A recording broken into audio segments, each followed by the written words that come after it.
Hello friends, मैं अनुपम वर्मा आज आपके लिए इंग्लिश विथ आलोक चैनल पर लेकर आया हूँ एक बहुत ही प्यारा सा टॉपिक आर्टिकल। कॉम्पिटिटिव एग्ज़ाम्स हो या फिर बोर्ड परीक्षा की तैयारी कर रहे छात्रों को आर्टिकल चैप्टर को समझने और पढ़ने में बहुत ही ज़्यादा समस्याओं का सामना करना पड़ता है। इसलिए मैं आज आप लोगों के लिए एक सरल ही भाषा में समझाने की भरपूर कोशिश करूंगा। तो आइए देखते हैं आर्टिकल। आर्टिकल की हिंदी होती है उपपद और यह दो पार्ट में बटा हुआ होता है। Number 1 definite article, number 2 indefinite article. Definite article का मतलब होता है निश्चित उपपद, इनडेफिनिट आर्टिकल का मतलब होता है अनिश्चित उपपद।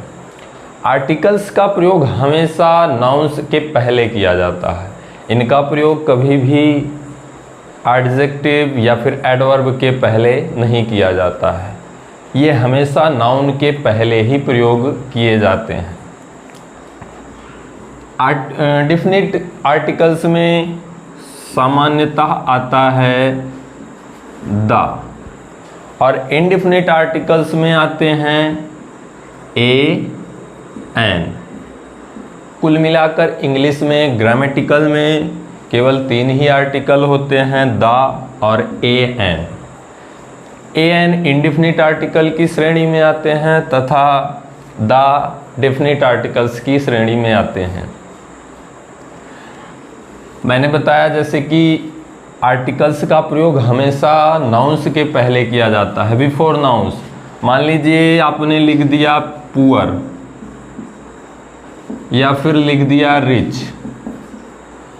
अभी इनके पहले आप चाहकर भी आर्टिकल अगर लगाते भी हैं तो ये सरासर गलत माना जाता है। जैसे आपने लगा दिया ए पुअर तो ये बिल्कुल रॉन्ग होगा, और रिच लिखा है ए रिच, ये गलत होगा, रॉन्ग होगा। अगर आपको इनको एज ए आर्टिकल, इनके पहले एज ए आर्टिकल ए का प्रयोग करना है तो आपको पुअर तथा रिच में किसी नाउन का प्रयोग करना होगा, क्योंकि पुअर तथा रिच हमेशा एडजेक्टिव कहलाते हैं। मान लीजिए हमने पुअर के आगे लिख दिया बॉय, ए पुअर बॉय, ए गरीब लड़का। अब ये बिल्कुल राइट होगा, सही होगा, क्योंकि हमने पुअर के आगे लिखा है बॉय और बॉय एक नाउन होता है। अब आर्टिकल आएगा, नाउन को क्वालिफाई करेगा, भले ही इसके पहले पुअर है जो एडजेक्टिव है। अभी जैसे रिच है, रिच के आगे हमने लिख दिया स्टूडेंट। अब स्टूडेंट भी एक नाउन है, अब ए आया है स्टूडेंट के लिए, यानी कि रिच स्टूडेंट। अब रिच इस स्टूडेंट को नाउन की विशेषता बता रहा है और ए हमारा आर्टिकल ए इस नाउन की विशेषता बता रहा है। तो कहने का अर्थ ये है कि आर्टिकल का प्रयोग हमेशा नाउन के पहले किया जाता है। आइए देखते हैं थोड़ा सा आर्टिकल ए अथवा एन का प्रयोग कहाँ पर किया जाता है। मान लीजिए हमने लिखा इनडेफिनिट आर्टिकल।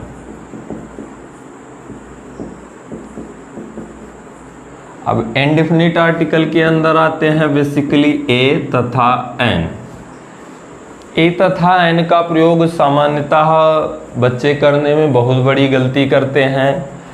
ये होता देखने में तो एकदम सिंपल सा वर्ड लिखा है ए एन। इनका सामान्य अर्थ होता है एक, सब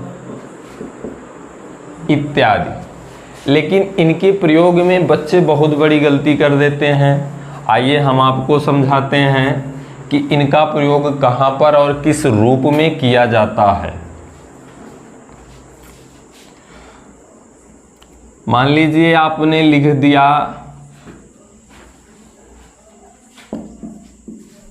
MLA, एक शब्द आपको लिखा मिल गया MLA।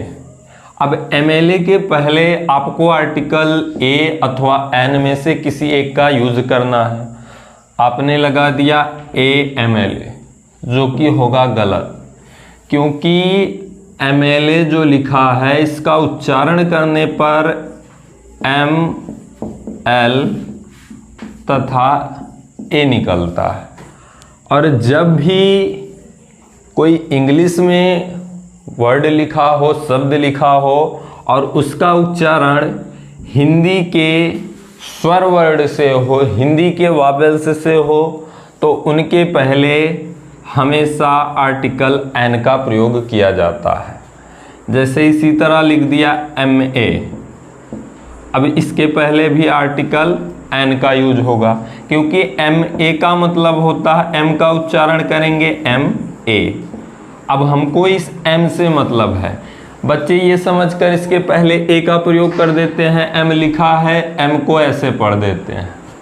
अब M को इस तरह ना पढ़कर इस तरह पढ़ा जाता है, और इस तरह पढ़ने पर M का उच्चारण हिंदी के वावेल से निकल कर आता है। यानी कि जब भी हिंदी के वावेल से, हिंदी में वावेल बेसिकली आप लोग जानते हो, आ, ई आदि करके अंग आह तक। अब वावेल के अंतर्गत अगर कोई भी उच्चारण अक्षर मिल रहा है, इंग्लिश में लिखा इंग्लिश में है, लेकिन अगर इसका उच्चारण हिंदी के स्वर वर्णों से, स्वर वर्ड से, स्वर अक्षर से मिल रहा है, तो उनके पहले हम हमेशा आर्टिकल एन का प्रयोग करते हैं।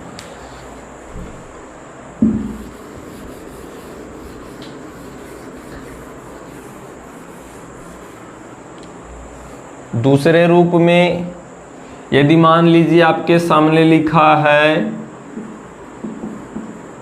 यूनिवर्सिटी, या एक शब्द लिखा है यूनिफॉर्म। इंग्लिश के दो शब्द आपके सामने लिखे हैं, पहला है यूनिवर्सिटी, दूसरा है यूनिफॉर्म। अब आपको कहा जाए इनके पहले आर्टिकल का यूज कीजिए। आपने इनके पहले अगर आर्टिकल एन का प्रयोग कर दिया, या फिर आर्टिकल इसके पहले भी आर्टिकल एन का यूज कर दिया, तो ये दोनों गलत होंगे।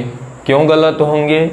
क्योंकि आपके हिसाब से देखने पर ये यूनिवर्सिटी लिखा है, बात सही है, और यूनिवर्सिटी ये पढ़ने में आपको वावेल जैसा लगेगा, लेकिन इसका उच्चारण करने पर, हिंदी में उच्चारण करने पर ये निकल के आता है यूनिवर्सिटी,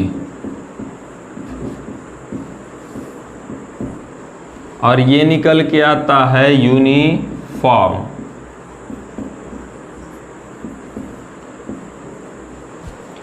और जब भी कभी इंग्लिश शब्दों को पढ़ने पर हिंदी के उच्चारण अर्थ से उनकी शुरुआत हो, यानी कि इंग्लिश का कोई शब्द लिखा हो और उनको पढ़ने पर उनका उच्चारण हिंदी के किसी व्यंजन वर्ड से हो। व्यंजन वर्ड का मतलब आप पढ़े होंगे का, खा, गा से लेकर ज्ञानी बाबा तक। यानी कि इनके अंतर्गत अगर आप किसी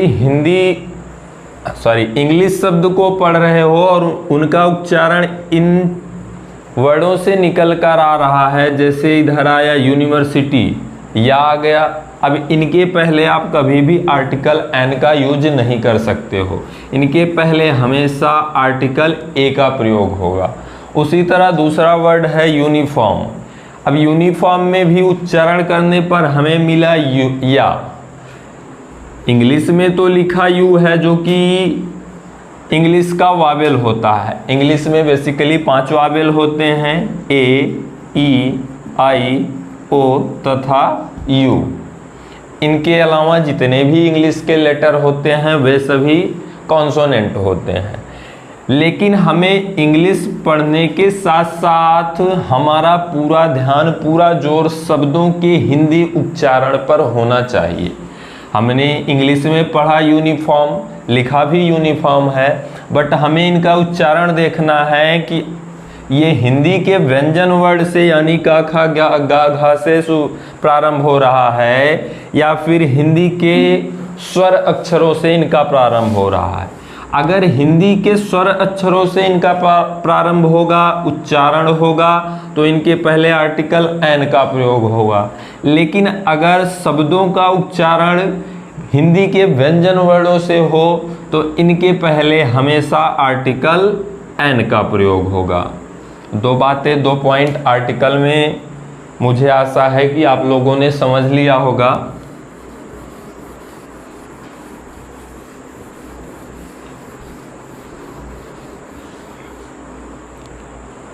अब आइए थोड़ा सा समझते हैं डेफिनिट आर्टिकल को। इनडेफिनिट आर्टिकल के बाद आता है डेफिनिट आर्टिकल।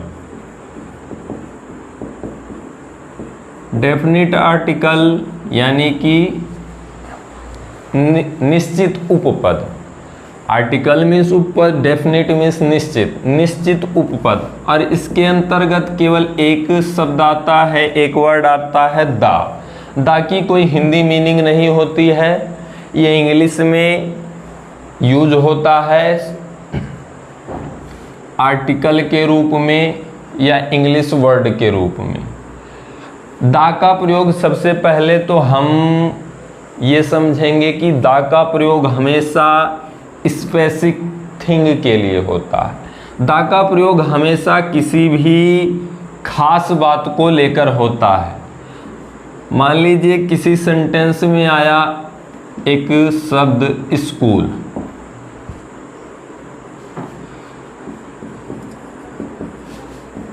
मैंने एक सेंटेंस लिखा दिस इज माई स्कूल, और यहीं पर मैंने दूसरा सेंटेंस लिख दिया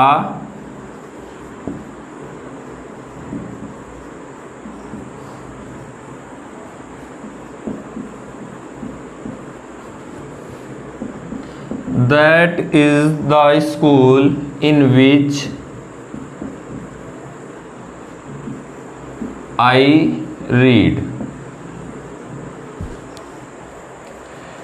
एक सेंटेंस मैंने लिखा दिस इज माई स्कूल। अब इस सेंटेंस में स्कूल के पहले कोई आर्टिकल नहीं है, और दूसरा सेंटेंस मैंने लिख दिया this is the school in which I read, यानी कि दूसरे वाले सेंटेंस में स्कूल के पहले आर्टिकल दा का प्रयोग हुआ है और पहले वाले सेंटेंस में किसी भी आर्टिकल का प्रयोग स्कूल शब्द के पहले नहीं हुआ है।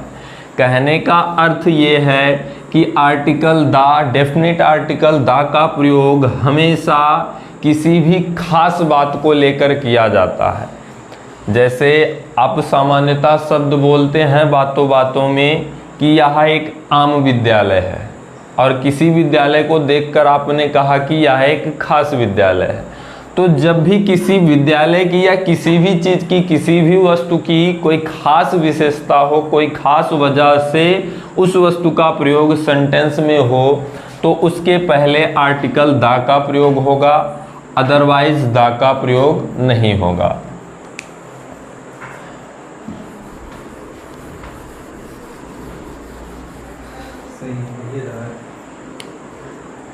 आइए आगे समझते हैं आर्टिकल दा का प्रयोग।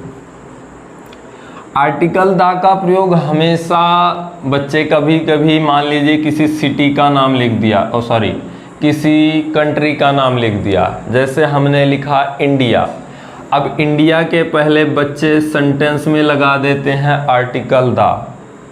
हमने चाइना का नाम लिख दिया और बच्चे लगा दिए आर्टिकल दा।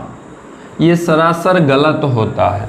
कभी भी किसी भी कंट्री के नाम के पहले, किसी भी देश के नाम के पहले आर्टिकल दा का प्रयोग नहीं किया जाता है। और यहीं पर एक बात और समझते चलिए, मान लीजिए हमने लिख दिया USA या फिर लिखा UAE। इनका नाम आपने सुना होगा, USA United state of America और UAE। अब इनके पहले आर्टिकल दा का प्रयोग किया जाता है। ऐसा क्यों?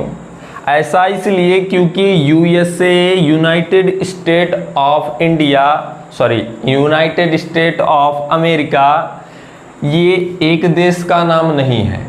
यूनाइटेड स्टेट ऑफ अमेरिका ये कई देशों से मिलकर बना हुआ है, और जहाँ पर एक से अधिक देशों की बात की जाए, जैसे यूएई है, संयुक्त अरब अमीरात है, इन दोनों के पहले आर्टिकल द का प्रयोग होगा। मैंने कहा आर्टिकल द का प्रयोग हमेशा किसी खास बात के लिए, खास वस्तुओं के लिए किया जाता है। अब खास का मतलब इसी से समझिए, यूएसए में एक देश के अलावा, या यूएसए यूं कहें कि USA United state of America ये कई देशों से मिलकर बना हुआ है। उसी तरह संयुक्त अरब अमीरात है, यूएई भी कई देशों से मिलकर बना है, इसलिए इन दोनों के पहले आर्टिकल द का प्रयोग किया जाता है। जबकि आपके सामने यदि केवल किसी एक कंट्री का नाम हो, किसी एक देश का नाम हो, इंडिया हो गया, चाइना हो गया, या फिर जापान हो गया, यानी कि किसी भी एक देश का नाम हो, तो उनके पहले आर्टिकल द का प्रयोग हमेशा गलत होगा। ये बातें आप लोग एकदम विस्तार से समझेंगे। आगे आर्टिकल द का प्रयोग हमेशा नदियों के नाम के पहले किया जाता है। अब नदी मान लीजिए द यमुना, गंगा, यमुना, सरस्वती, गोमती, द गोमती, किसी भी नदी का नाम हो, ब्रह्मपुत्रा, कृष्णा, कावेरी, व्यास, झेलम, कुछ भी हो, हमेशा जब भी आपके सामने किसी भी नदी का नाम निकल कर आएगा तो उसके पहले आप आर्टिकल द का प्रयोग करोगे। ये तो हो गया आर्टिकल द का पहला पॉइंट। आर्टिकल द के लिए दूसरा पॉइंट होता है कि हमेशा पर्वत श्रृंखलाओं के या पर्वतों के, माउंटेन के नाम के पहले आर्टिकल द का प्रयोग किया जाता है। जैसे आप बोलते हो हिमालय, हिमालया, अब हिमालया के पहले आर्टिकल द हिमालया, तो कहने का अर्थ है ये है कि रिवर के पहले, नदी के नाम के पहले, माउंटेन पहाड़ों के नाम के पहले, इनके पहले आर्टिकल, डेफिनेट आर्टिकल द का प्रयोग किया जाता है।